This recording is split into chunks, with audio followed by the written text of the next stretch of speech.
Invest in Malaysia, the micro perspective. This video's content is derived from publicly available sources that we have not independently verified for accuracy or reliability. The information is provided as is without any guarantees regarding its completeness, timeliness, or suitability for specific purposes.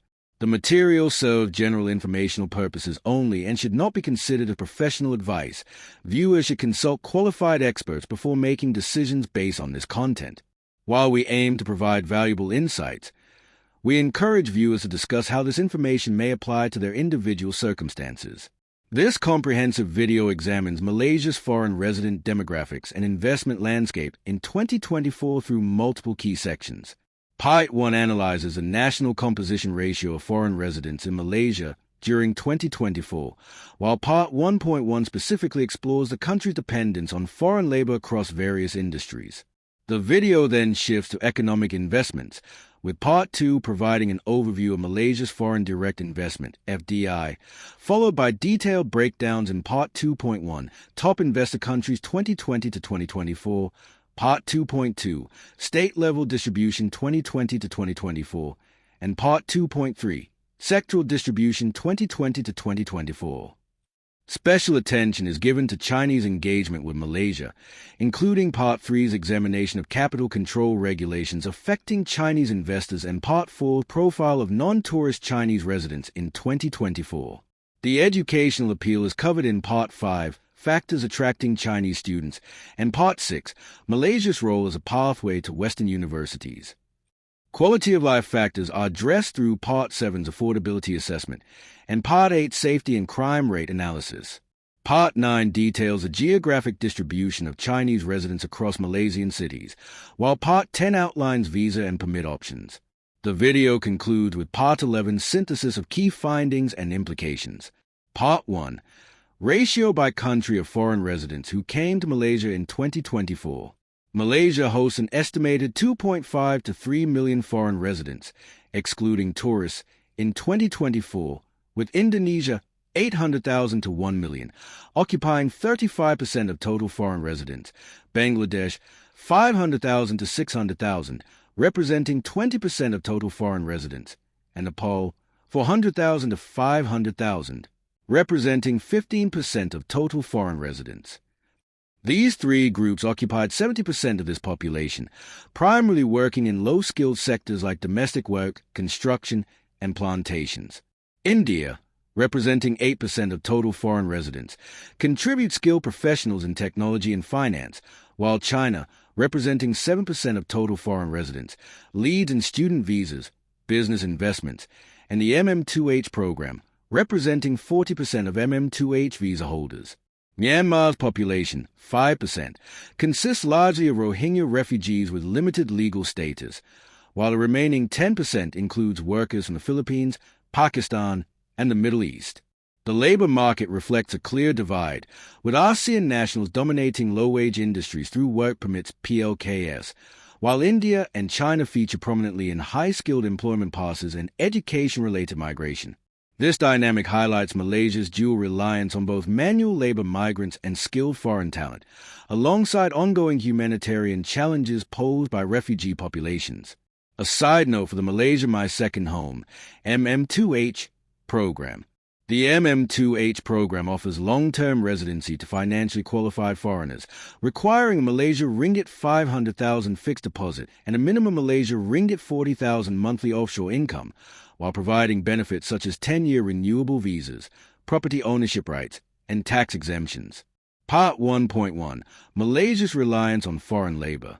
Malaysia's reliance on foreign labor from Indonesia, Bangladesh, and Nepal for labor-intensive industries results from demographic changes like declining birth rates, economic shifts toward higher-value sectors, and policy decisions that facilitate migrant hiring.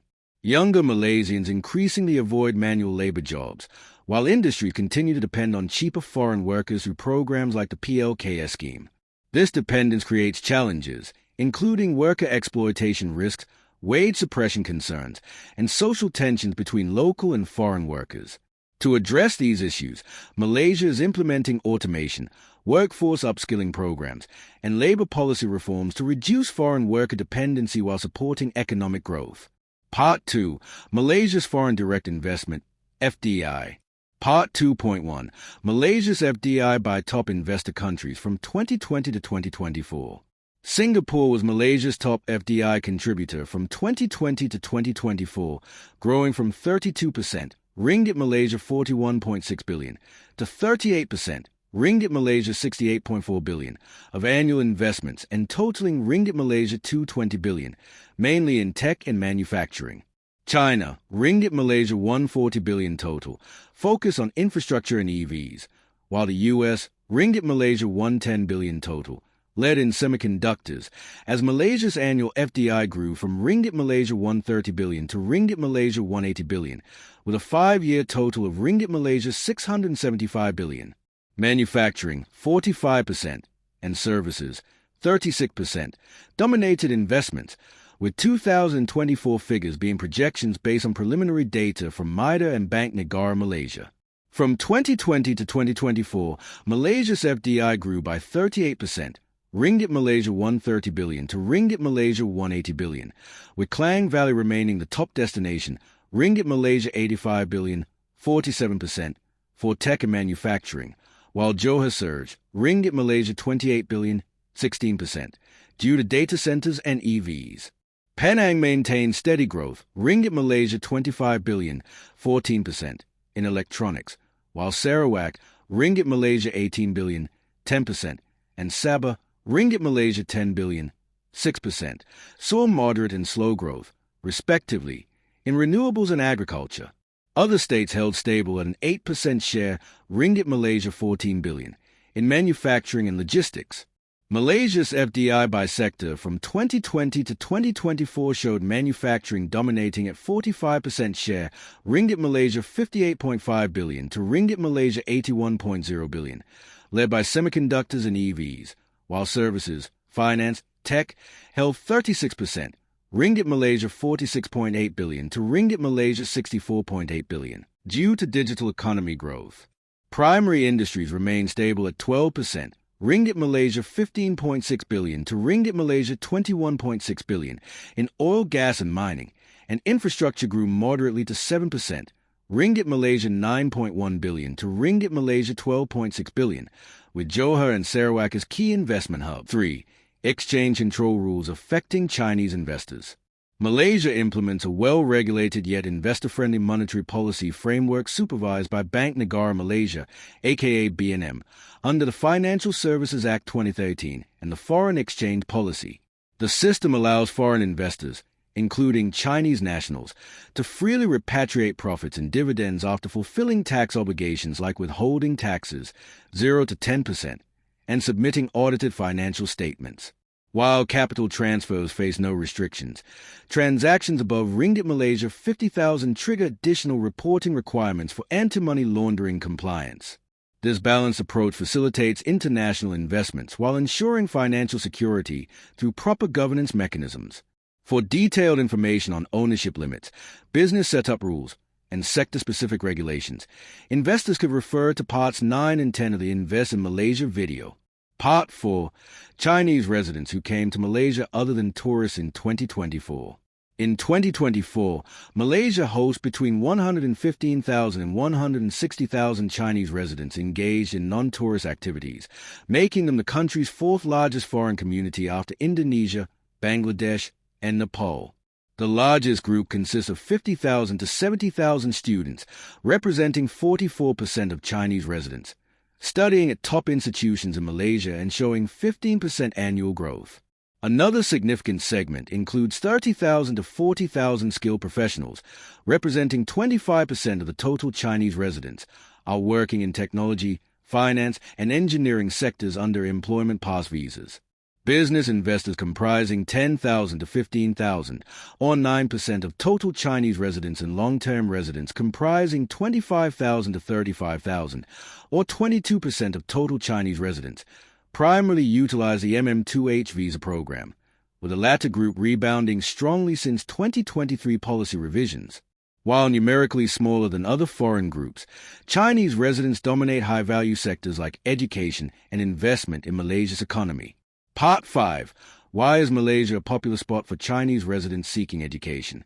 Malaysia offers Chinese students a unique blend of English medium education within a Mandarin-friendly environment, supported by its 23% ethnic Chinese population that maintains shared cultural traditions. The country's proximity to China, approximately 4 to 6 hours flights, halal Chinese food options, and strong safety record, ranked number 29 in the Global Peace Index, make it particularly appealing. Practical advantages include part-time work allowances, post-study work visas, and pathways to permanent residency after 5 years, alongside quality programs in tech, especially Penang's semiconductor industry, business, and medicine. While significantly more affordable than Western destinations, students should note that some degrees may have limited global recognition, and the tropical climate requires adaptation. Top-rank institutions like the University of Malaya and Monash University further enhance Malaysia's value as a strategic gateway to ASEAN and global career opportunities. Part 6. Malaysia is a stepping stone to transfer credits to Western universities. Malaysia serves as an ideal educational stepping stone for international students seeking to transfer to Western universities, offering affordable tuition fees and English-taught programs through 2 main pathways. First, prestigious Western universities like Monash, Newcastle, and Nottingham operate full branch campuses in Malaysia, where students can either complete their entire degree or transfer seamlessly to the main campus after 1 to 2 years with full credit recognition. Second, Malaysian institutions such as Sunway University and UCSI have established articulation agreements with top global universities, including Lancaster, Harvard Medical School, and Melbourne University, allowing students to begin their studies in Malaysia before transferring abroad. Both pathways enable students to earn identical degrees from the partner Western institutions while benefiting from Malaysia's lower costs. This dual-system approach makes Malaysia an increasingly popular choice for students aiming for Western qualifications through a more accessible and cost-effective route. Part 7. Affordability Index. Malaysia maintained a strong position as one of ASEAN's most affordable countries from 2020 to 2024, ranking third in living affordability behind Vietnam and Indonesia according to global benchmarks.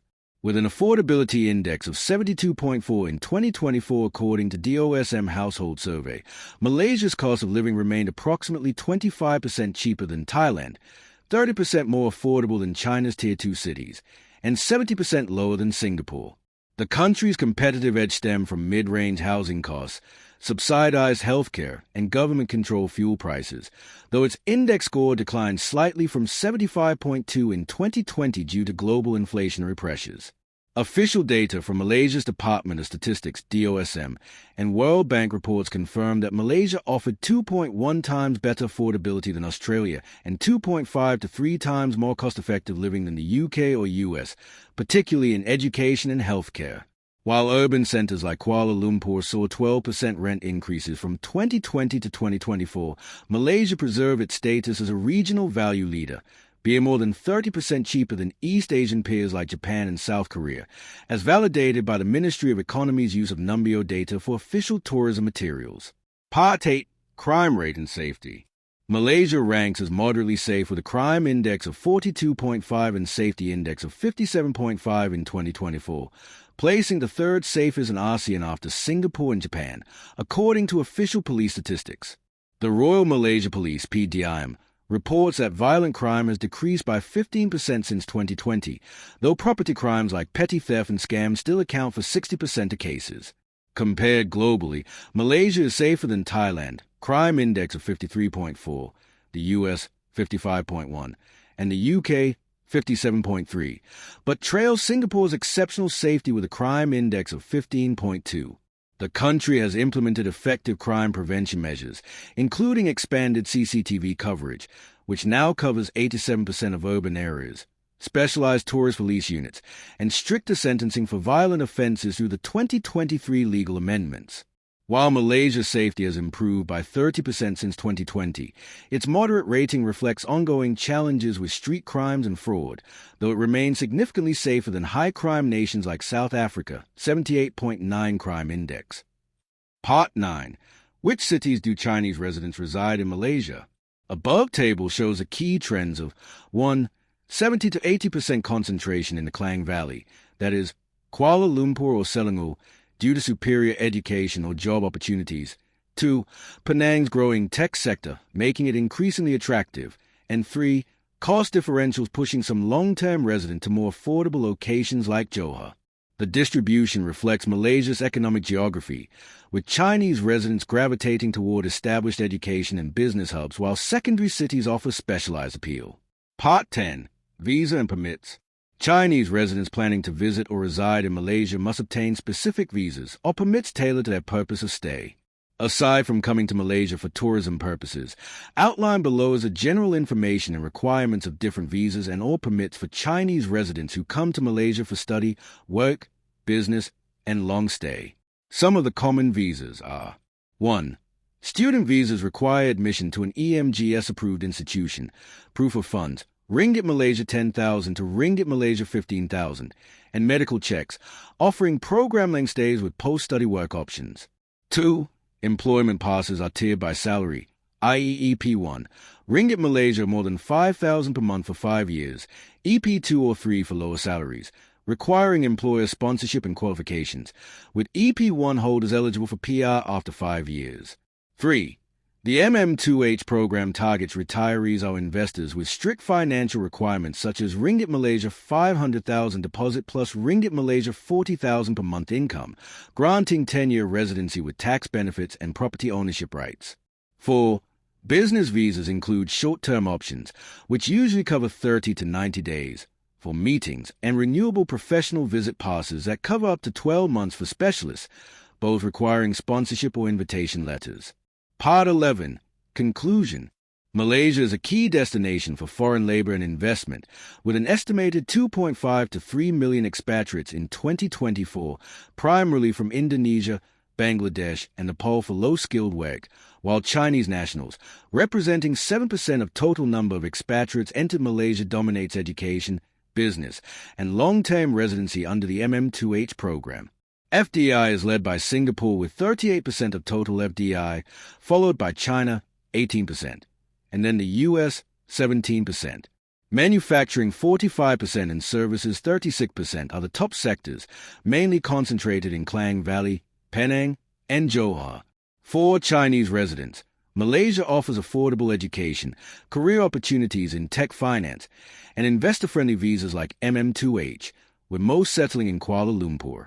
The country provides business-friendly policies, including free profit repatriation, and ranks as ASEAN's third most affordable, with moderate safety as evidenced by the crime index of 42.5. While Malaysia excels as a regional hub for labor and investment, challenges like reliance on low-skilled foreign workers and urban crime require ongoing policy focus. Thank you for taking the time to watch this video. We trust it has provided you with a foundational understanding of investing in Malaysia. We would greatly appreciate your feedback and are always eager to hear from you. Surely, if there's any inquiry, please feel free to contact us.